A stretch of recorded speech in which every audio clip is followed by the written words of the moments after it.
everyone. Welcome and thank you so much for your patience in us organizing this very important discussion. My name is Susan Leblanc. I'm the NDP spokesperson for community services and also the MLA for Dartmouth North. And it's truly my privilege to host today's press conference. I'd like to start by acknowledging that we are gathered in Mi'kmaq, which is the ancestral and unceded territory of the Mi'kmaq people.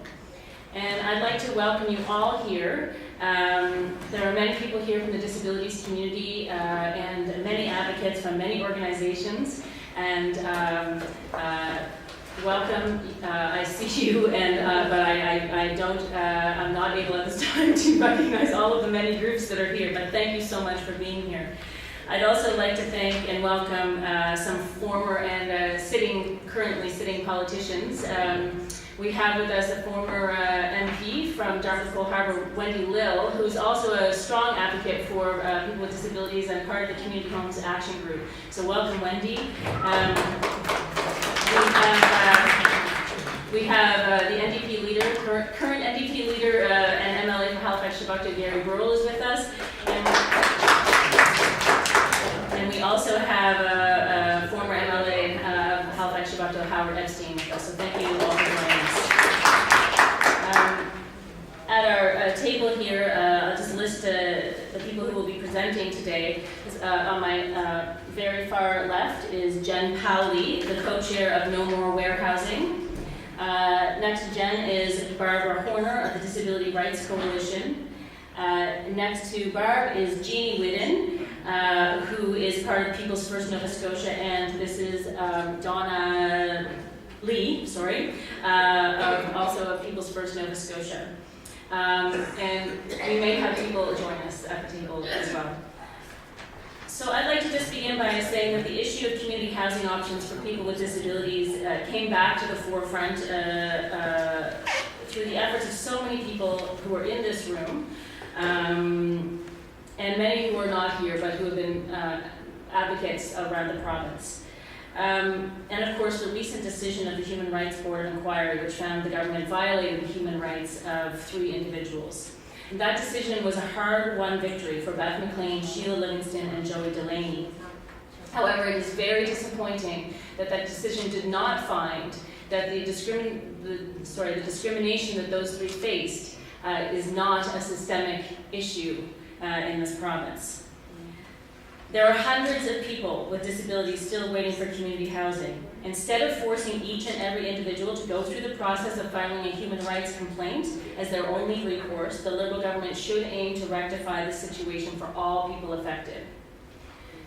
Just last week we learned that the government's latest budget does not include any new money for small options homes or move us any closer to reaching the goals of the roadmap for transforming the Nova Scotia Services to Persons with Disabilities program, which was released in 2013. When that roadmap was presented to the government at the time, the report included a 5-year plan that would have seen all recommendations in place by 2018, including ensuring people with disabilities to have access to the same full range of affordable and accessible housing in the community that is available to all Nova Scotians.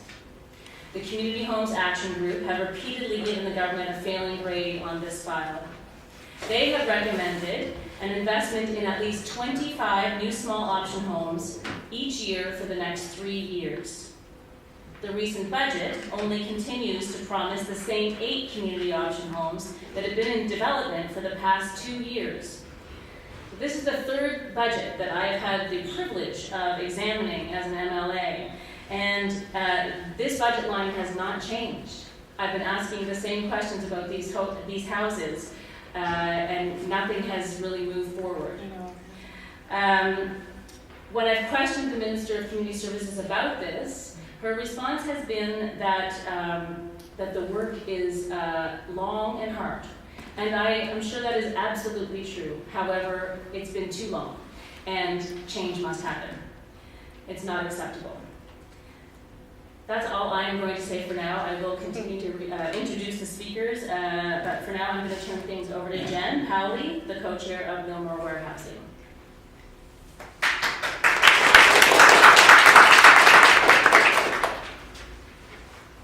Hi, I'm Jen. I am a 41-year-old woman. I was diagnosed with multiple sclerosis at 15.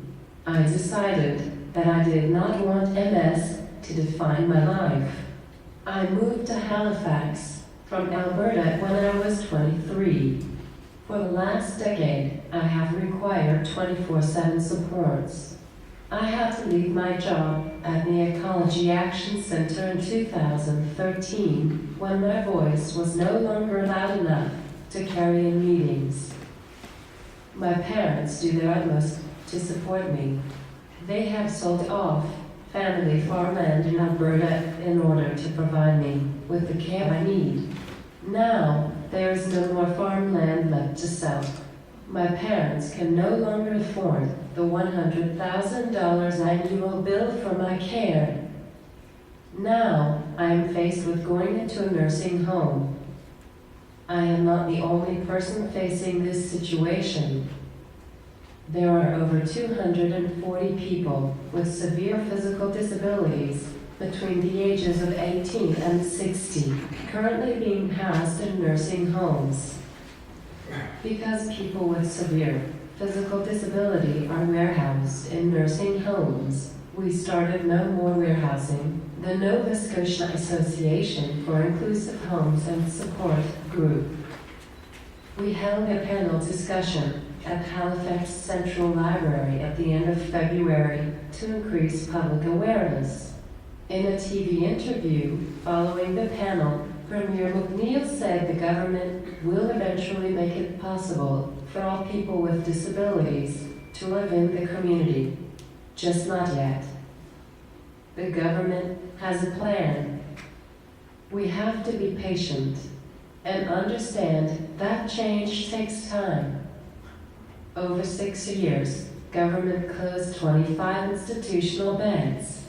At that rate, it will take over 150 years for them to close all the institutions. Let's face it, government ministers have been saying the same thing for more than 20 years. We need action, not words.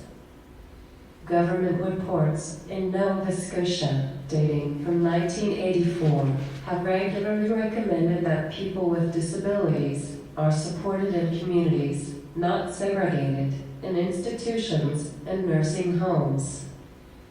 We need government to dedicate the budget to implement the promises they made in 2013. Yes, I said, we need government to dedicate the budget to implement the promises they made in 2013. In 2013, both the NDP and the current Liberal government fully endorsed the roadmap for transforming the Nova Scotia Services to Persons with Disabilities program. They committed to implementing the recommendations of the roadmap by 2023. Since the government made this commitment, the number of people with disabilities waiting for basic supports and services to live in the community has grown by almost 50%.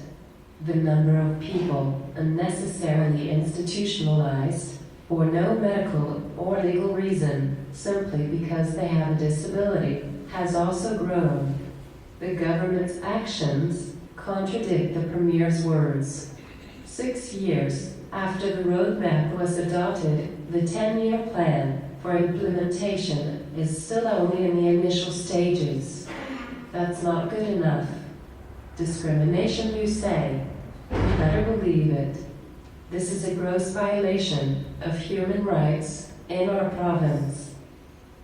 There is no sign of movement on relocating the 240 Nova Scotians under 60 with severe physical disability from their nursing homes to homes that are part of the community. As well as that 240, there are 1,100 disabled individuals living in other large institutions. That's over 1,300 people in institutions in Nova Scotia who should not be living there. The UN Convention on the Rights of People with Disabilities was adopted by Canada in 2010. This convention says that persons with disability deserve the same choices as people without disability. Nova Scotia's Accessibility Act of 2017 also places importance on the inclusion of people with disability into everyday society. Yet, the government still unnecessarily places people with disabilities in nursing homes and institutions far removed from society. On March 3rd, a Nova Scotia Human Rights Commission Board of Inquiry ruled in the Emerald Hall case that it was discriminatory to institutionalize 3 specific people who could have been living in the community. The ruling was careful to say that each case must be looked at individually. Therefore, we encourage everyone who is institutionalized, who does not want to be there, to file a human rights complaint. People with severe physical disabilities need to live where we can be part of the community. We need to be able to have 24/7 care as we require it. Warehousing is a violation of our fundamental rights, and we are demanding justice.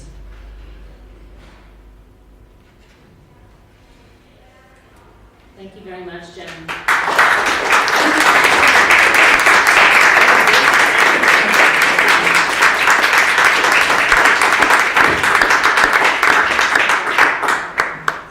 Next we'll hear from Barbara Horner from the Disability Rights Coalition. So the Disability Rights Coalition is here today because of the blatant ongoing discrimination of individuals with disabilities in Nova Scotia over the last 20 years. The recent Board of Inquiry decision did find discrimination, as Jen mentioned, for the 3 individual complainants, Beth, Joey, and Sheila, and we were so pleased that they won their case. However, even though government officials testified during the inquiry that all people can live in community and that the current system is broken and inequitable, systemic discrimination was not addressed. Rather absurdly, it has been suggested that hundreds, maybe thousands of individuals and family members on the wait list file their own human rights complaint. Does this not make it clear that there is a human rights crisis in our province crying out for leadership and updated legislation for the most vulnerable people of our society? Nova Scotia has fallen behind both national and international standards with no regard for the UN Convention on the Rights of Persons with Disabilities. We understand that there are over 1,500 people on the wait list currently looking for suitable living accommodations in the community. We must close our institutions. However, we cannot continue to ignore and neglect aging and senior parents who continue to support their sons and daughters, their adult sons and daughters at home. They are alone and isolated and often simply give up. No one is in a caregiving role longer than parents who have children with disabilities. It is lifelong, with little recognition or validation for the role that we play. When the Transformation Roadmap document came out in 2013, the disability community had high hopes for progress.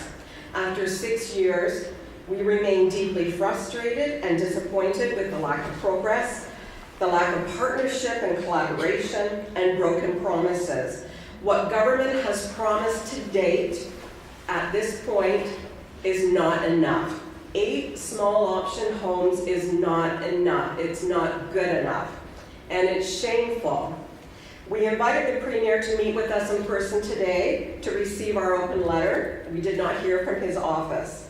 On behalf of the 100,000 individuals and organizations who signed the open letter, we seek support from our democratically elected government to fix what is broken, to do the right thing, we are calling on the Premier to make a legislated multi-year funding commitment to be fully implemented by 2023 to end discrimination and to recognize the equal right of all persons to live in community. Don't doubly victimize people with disabilities by denying them their rights and then forcing them through the legal system and then the courts. Respect and fulfill their right to live independently in the community now. Thank you.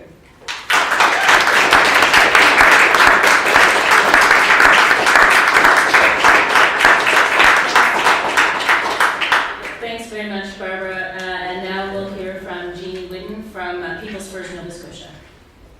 My name is Jeannie Whidden. I'm a member of People First and People First Nova Scotia. People First Nova Scotia has been working to free people with intellectual disabilities from life in an institution since our organization started in 1989. We believe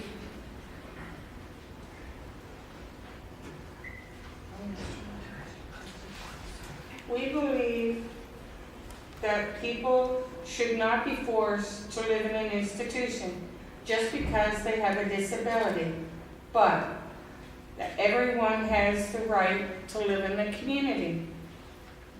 In 2014, People First Nova Scotia made a film about Nova Scotia's long history of forcing people with disabilities in an institution called the Freedom Tour.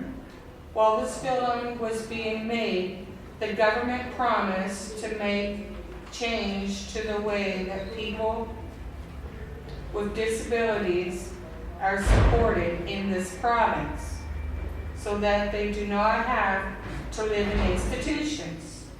The roadmap for transforming the Nova Scotia Service to Persons with Disability program says the people with disabilities have a right to live and be included in the community, and that they should have the maximum control over their lives. The roadmap promises to make sure that no one would have to live in an institution if they didn't need to by 2023. The fact that there are more than thousands of people with disabilities who are still living in institutions shows that Nova Scotia is not doing enough to keep these promises and support our rights. Nova Scotia has made some steps toward providing more community housing for people with disabilities, but not so far. There are only 8 new small auction homes planned, with only 3 of these actually in the works right now. At this rate, there are no way the government will be able to fulfill the promise to 2013. It's wrong to make a promise like this and then back away from it or not do what you said you would do. Canada adopted on the Convention on the Rights of People with Disabilities 2010. Article 19 of the Convention says that people with disabilities have the right to live in the community. Nova Scotia was a key part in writing this convention, but it's one of the new remaining provinces that still lock people with disabilities in the institution instead of providing support for people in the community. Living in an institution is horrible, I know that. Many of our members have lived in institutions where they did not have freedom to make their own choice, control over their lives, even leave when they wanted to. People with disabilities deserve better. If the government thinks that an institution is an okay place for people to live, they should go try living in an institution themselves. They should too. And see what it's like. And see how they like it. You wouldn't last. They wouldn't. To those people still forced to live in institutions in Nova Scotia, People First Nova Scotia encourage you to file a human rights complaint against the government to demand the right to live in the community and be respected. We People First still stand with you. So government, we are calling on the government to keep its promise and to set our people free.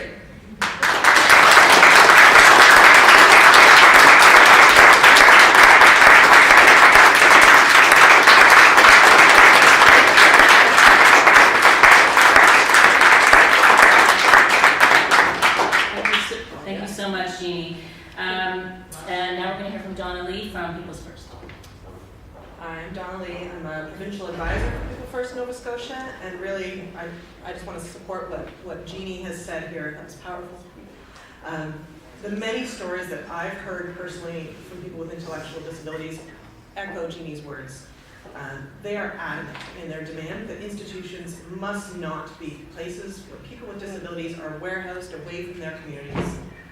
In my own work with people who have intellectual disabilities, I've met many folks across the province who they themselves have spent time locked in institutions, not for committing any crime, but merely for having a disability. When they talk about their time living behind institutional walls, they do so with anger, miffed that anyone would think that it was okay to deny people their right to live in a community. And they are concerned for those with disabilities who remain languishing behind those walls, waiting for those promises that would lead to their freedom to be kept. In both the roadmap that's been mentioned and by signing on to the UN Convention of the Rights of People with Disabilities, Nova Scotia has committed to supporting people with disabilities to live with dignity and value in their communities. People First Nova Scotia urge this government to dedicate the necessary resources and take the action required to fulfill the promises made that this institutionalization of people with disabilities will stop by 2023.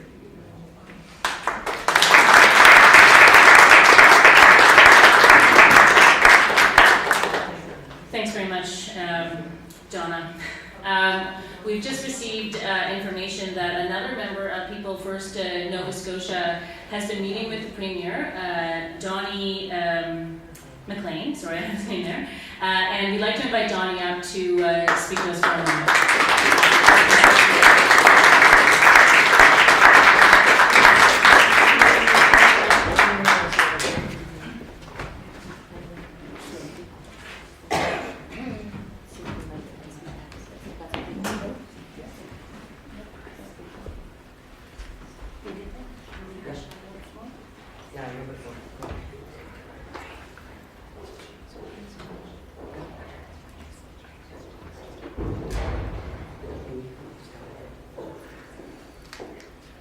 I was just talking to Stephen McNeil at his office, and he said that he's getting things ready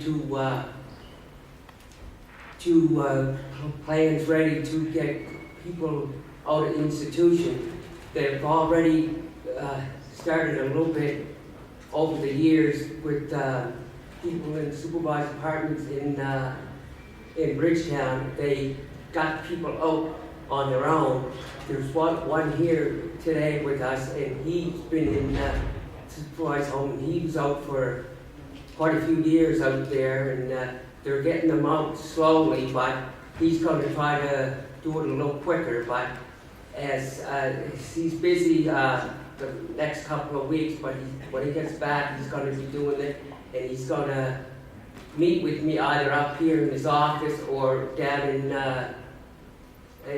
his home, and we're going to speak about it. He's going to try to get the works on it, and he's going to get some of his staff and his board members to give him information and stuff on it, and he's going to read it, and he's going to figure out what to really do and what really is trying to happen, and he's going to try to get them out of the institutions. And the ones that he can't get out on their own, they're going to be supervised in small options homes, and that's what we're ready to do. That's the roadmap. So he's going to get that done, and he's going to see how far he's getting there.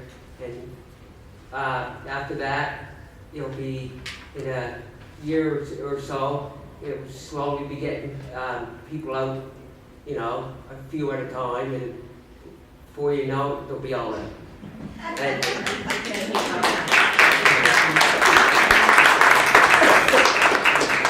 Now I'd like to welcome up Barbara Adams, who is the PC MLA for Cole Harbour Eastern Passage and the PC spokesperson or critic for community services.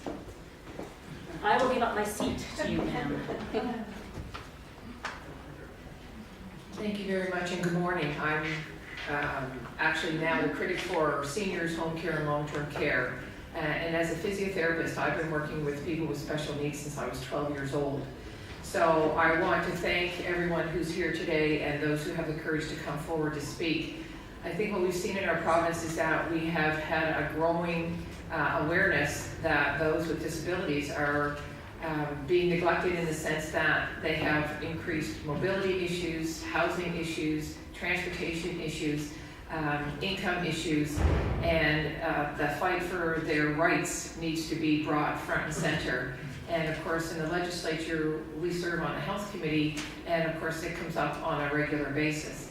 One of the things that I wanted to say here today is that we need a plan for addressing the fact that we have an aging population and the number of seniors is going to double in the next 20 years. So there's going to be 32% of us, including me, who are going to be in the senior category. And so our housing needs and where we reside in the community is going to be critical. And we know that everyone wants to remain in their home or at least in their communities. And social isolation is one of the #1 causes of health decline in our population. So we need to keep people as close to home as possible.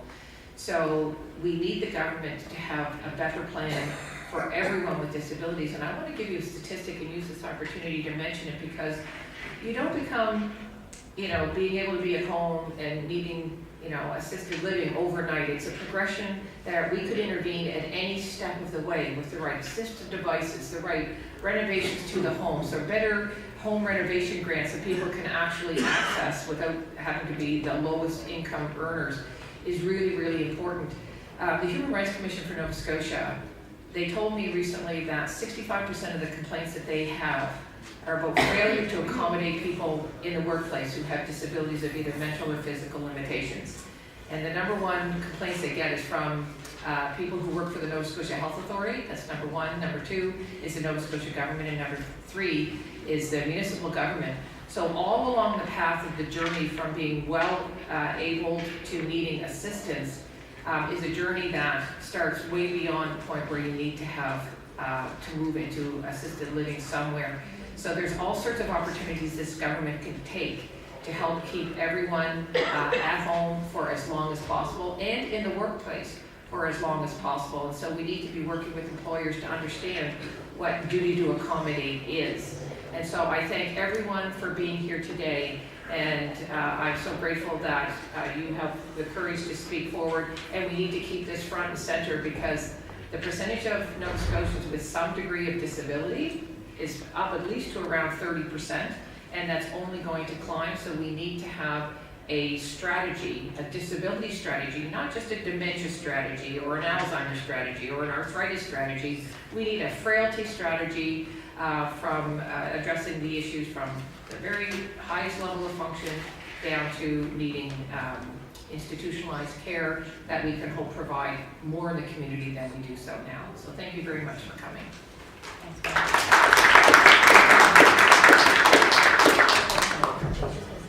Okay, great. Thank you, everyone.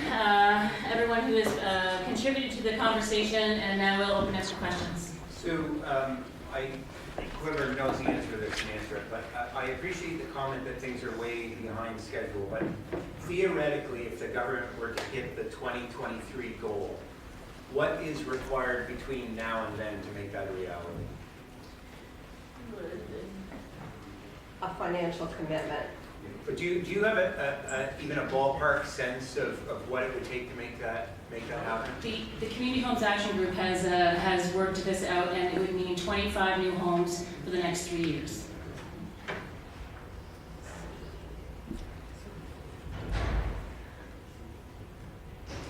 One second. Sorry. I noticed, Donny, was it, you said that the premier was looking into this. When he gave you all this information, did he give you any dates that he wanted to have things done by?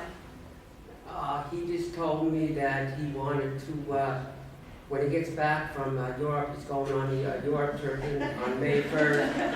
So he's going to get back to us when he gets back, and he's going to have a meeting with me about a week or so after he gets back, and so either he's going to have it in his office or at home, and he's going to tell me what's going on and what they're going to do from there, and tell me dates and stuff like that. Okay, so that's when we can expect dates. Okay. Yeah.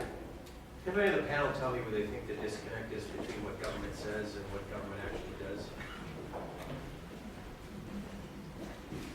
Anyone? But they haven't really done anything in regards to the disability community since the mid-1990s, when the children's training centers were closed. There was a moratorium on until just recently, when they committed to these 8 small option homes. So there has been no movement within this area for over 20 years. And I think it's important to also mention, this does go back to the mid-90s. It goes beyond the roadmap. There have been numerous government reports written over the years that has given government direction of how to do this, how to do it right. We've got examples from other provinces. We've got best practices. This isn't something new that we're dreaming up. We've had a long history in this province of no movement whatsoever to support families raising kids with disabilities and to close our institutions. But what I was driving at is that, obviously you have advocated and you've talked to people in government over the years. I don't mean to be crass, but is it a case of maybe out of sight, out of mind, given the way people are warehoused, that kind of thing? I think so. Feel free to. Once they have a problem, or once they admit that there is a problem, they have to do something about it. So they don't want to admit it. I might be able to answer a little bit more to that. It's like nothing's really happened for quite a while. So do you think it's people get used to staying where they're not used to change? And it's like they get comfortable with that? Oh, we'll do it, yeah. But you need to step out of your comfort zone, go forward. Don't leave it on the back burner. You need to go forward, because Nova Scotia has the highest rate. Other places in Canada have closed institutions with people with intellectual disabilities. Nova Scotia is the highest rate of still have institutions open. So what we need to do, government, whatever, we need to step out of our comfort zone, and we should move forward like other provinces, territories, and have people living out in the community. If they need support, that's fine. Let them have it, but everybody should be out living as much and fully in their community and have the same rights as anybody else.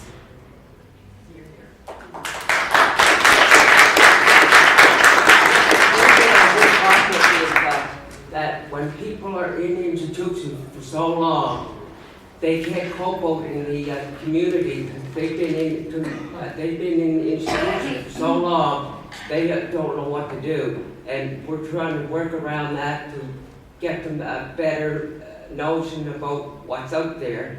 Because if they don't, they're going to be just like everybody else. They're going to be in there and they're going to say, well, I don't know what this is because I've been locked up in an institution for so long. I don't know what the outside is going to do to them. And they get scared. So we have to talk to them and educate them to make sure that outside is a good place. That's a very good point. And the other thing that we're talking about here is not just building bricks and mortar buildings for people to live in, but we also need to provide people with the specific supports that they need to live in the community. That could mean assisted devices, but it also could mean social workers and aides to accompany people through the community.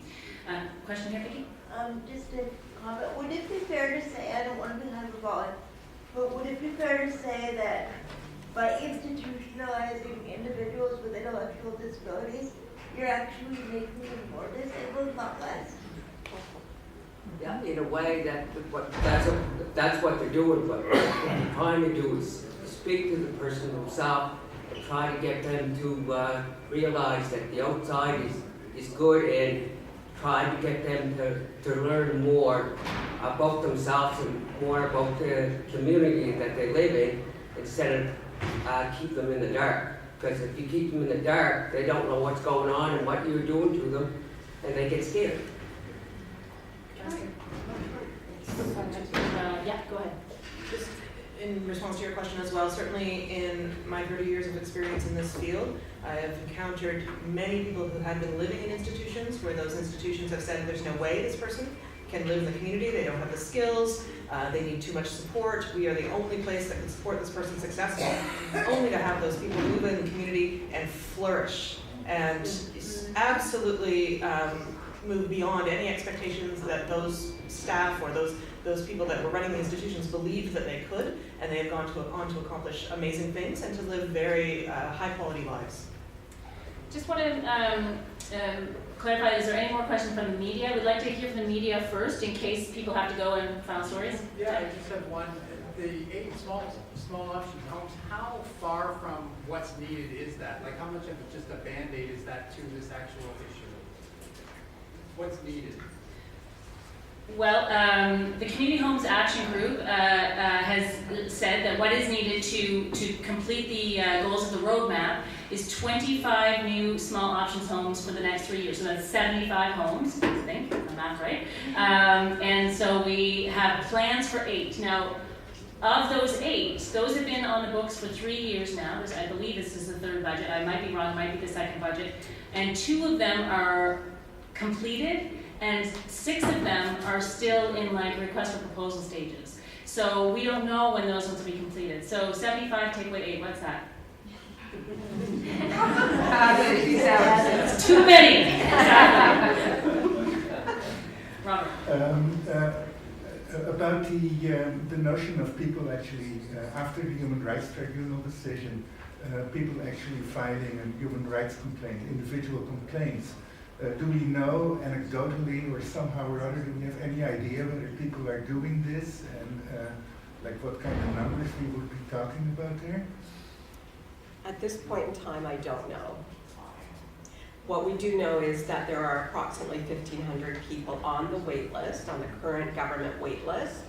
I think it's much, much higher than that if we're talking about parents who are seniors and who have not put their sons or daughters on a wait list.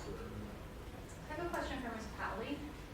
You said that it costs your family $100,000 annually for your care. Can you tell us a little bit more about what goes into that?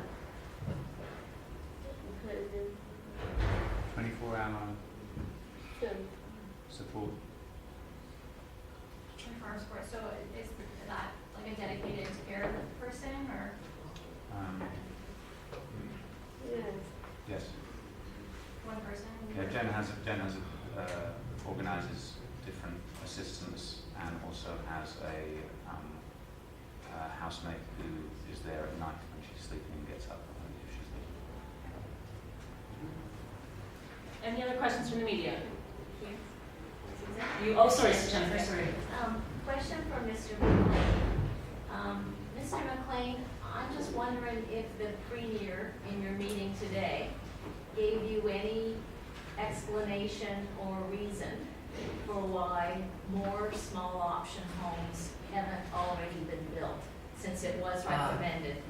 He didn't really say it. He said he was working on it, and he said after he comes back from where he's going, and he said he's going to talk to me either at his home or at his office and tell me the dates and tell me what he's going to do to the small option homes and what he's working on with his other cabinets and that. And he's going to give me a figure when he gets back. He's going to give you some kind of a commitment? You felt that he's going to give you some Yes, kind of a commitment? he said he was going to give the commitment to it.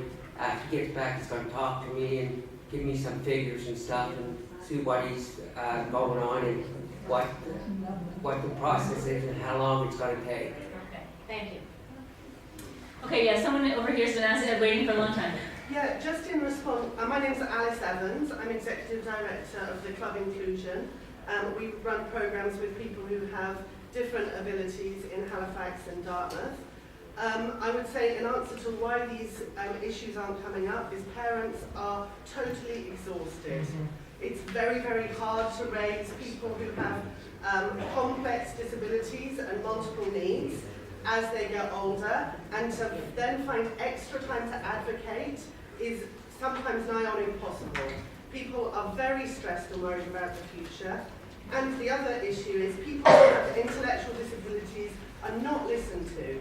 They say what their hopes and dreams are, they say what they want for the future, and people respond by saying, oh, that's nice, ha ha. It's not good enough. People need to be listened to. And parents, this is a crisis that's going to get a lot worse because a lot of people haven't put their kids on the waiting list. They're getting older, they're reaching their 60s and 70s, and in the next 20 years, this is going to reach an absolute boiling point. The fact it's not been addressed for so long, we're now seeing the beginning of it, but it's going to get a lot worse.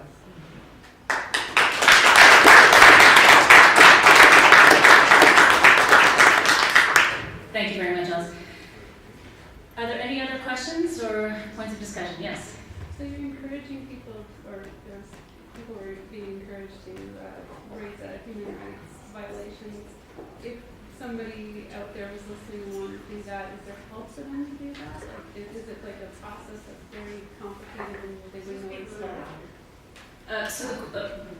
You want me to echo that? The question was, many people at the table have spoken about encouraging people with disabilities to file their own human rights complaints against the province, and wondering if there is assistance or help or guidance in making those complaints. I wonder, is there someone who can speak to that at the table? The DRC website. Yeah, the DRC website is set up so you could go to the website and find information there. And I just want to say as well, the Board of Inquiry that just happened took 5 years for this, with a lot of pullback from government. So it was a really long process for these 3 individuals. So individual families, parents who are stressed and are alone and isolated, it's really going to be a very daunting process unless we can come together to address this. I would also say, so there's the Disability Rights Coalition website where there's lots of resources, and also someone could just contact the Human Rights Commission and follow and get information about how to proceed there. Questions? Is there any possibility of a fast action? Could all these people get together and make one court process instead of hundreds of exhausted people doing it? I wonder if someone might want to speak to that. I mean, that's sort of what happened in the last complaint with the 3 individuals plus the Disability Rights Coalition. Barbara, would you like to speak to that? I'm not sure I'm qualified to speak. I don't know if somebody else may want to. Okay, Claire MacNeil is here, who from the Disability Rights Coalition. So it's a really important question as to what kind of access to justice there is for this large group. So Sorry, can you speak into the mic so you don't want to talk? Come on up here, Claire, you can use my mic. That's an idea.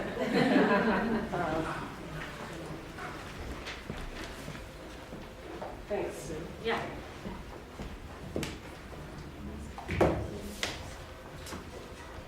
I'm here I was a lawyer who represented the Disability Rights Coalition before the tribunal that rendered the decision that we're talking about with respect to the 3 individuals. And for the 3 individuals, the board spoke very strongly about the nature of the discrimination that they had faced that resulted in them being locked away and deprived of their liberty and not allowed to live in the community for such a long period of time. And the board described it as indifference bordering on contempt. And so we knew that going into this. It took 4 lawyers, 5 years before the tribunal, but then there were years before then when we worked on this and tried to prepare it. So you imagine how long it took the Human Rights Commission, because the Human Rights Commission itself has limited resources, to see this complaint through to its completion. Just imagine 1,500 people, so times 1,500, it's going to take decades. So it's really not a reasonable option for many people. It's going to create a lot of access to justice problems. People are not going to be able to get their rights vindicated in a timely way. And as we know, justice delayed is justice denied for many people, including one of the individual complainants who died during the course of this proceeding. So it requires that, we're here today to hear from people who have lived experience, who are here to speak out, to call on the government to take the action that's needed to address what's a human rights crisis. And that's ultimately a government responsibility. It's not a human rights tribunal. It's not within the power of any of us here, but it is within the power of government, and government's already promised to do this. So simply the people here are asking for that. You've mentioned other legal avenues. Again, serious issues around delay, around getting access to counsel, getting access to the kind of expert evidence that's needed in these proceedings. There's huge barriers to people that are just unnecessary, we say. Totally unnecessary. The government knows what needs to be done. It's been reviewed and studied by government experts up the yin-yang for 30 years. Community living is well understood. It's totally within our grasp. It requires action by the government. So I support what people here are saying, that I'm a lawyer, and I would say the legal process is a necessary evil. Obviously, people will avail themselves to the extent that they're able to if they have to, but it's totally unnecessary in these circumstances.